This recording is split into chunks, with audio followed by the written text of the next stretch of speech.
यहाँ हम शिक्षा के अंतर्गत सीखने के उद्देश्यों के वर्गीकरण से संबंधित ब्लूम का वर्गीकरण पढ़ना है।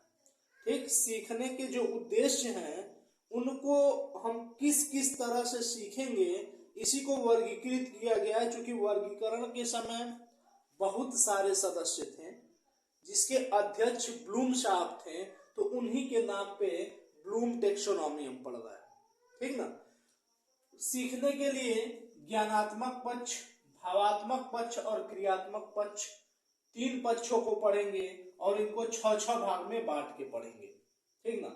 सबसे पहले हम ज्ञानात्मक पक्ष पर जोर देते हैं और इसका निम्नतम स्तर है ज्ञान। इसमें क्या करेंगे तो बच्चों को हम स्मृति पर जोर देंगे। जैसे क्या है कि उसको रटवा रहे हैं, ठीक ना, उसको बहुत समझाने की जरूरत नहीं है, ठीक है, वो याद कर ले, यानी स्मृति पे जोर देंगे, हम याद करने पे जोर देते हैं। दूसरा स्तर है बोध का। इसमें जो चीजें वो रटा है उसकी समझदारी हम बनाएंगे, यानी ज्ञान की समझ पर हम जोर देते हैं बोध वाले में।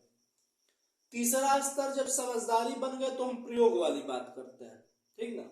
जैसे कि एक सुई है, उसको हमने क्या किया, पानी में डाला, सुई डूब गया।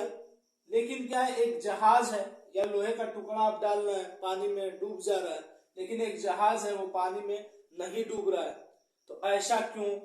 ठीक, तो ये प्रैक्टिकली समझ गया लड़का, है ना। अच्छा, यहाँ देखिएगा इंडिया लिखा है, तो ये मत कहिएगा इंडिया लिखा है इसलिए नहीं डूबा है ना।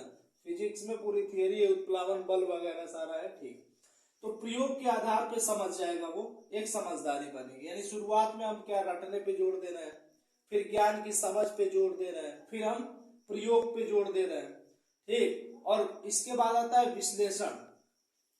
विश्लेषण में यह अपेक्षा की जाती है कि जो छात्र ने यहाँ से सूचना प्राप्त किया है वो समस्याएं जितनी हैं, समस्याओं के विभिन्न भागों से संबंध स्थापित कर सके। ठीक, ये सब याद रखेंगे आप। छात्र से इसमें अपेक्षा की जाएगी कि वह जो प्राप्त सूचनाएं हैं, समस्या के जो भी भाग थे, सब भागों से अपना उसका संबंध स्थापित कर सके। ठीक, ये विश्लेषण में। और संश्लेषण में एकीकरण पे बल दिया जाता है। ठीक, छात्र की सूझबूझ और सृजनशीलता को विकसित करते हैं इसमें संश्लेषण।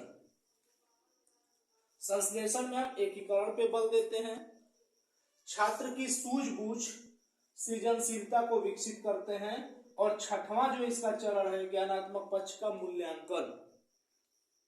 एक मूल्यांकन में हम ये देखते हैं कि शिक्षण का जो उद्देश्य है वो प्राप्त हुआ कि नहीं, यानी हमने जो पढ़ाया उसका कोई फायदा लाभ हुआ कि नहीं हुआ।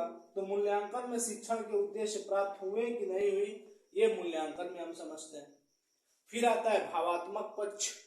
ठीक, और उसके बाद आता है क्रियात्मक पक्ष। मतलब क्या है कि हम कराने में विश्वास रखेंगे। ठीक ना, तो ये याद रखेंगे, उसी में लास्ट में पढ़ेंगे भी हम कौशल निर्माण के बारे में।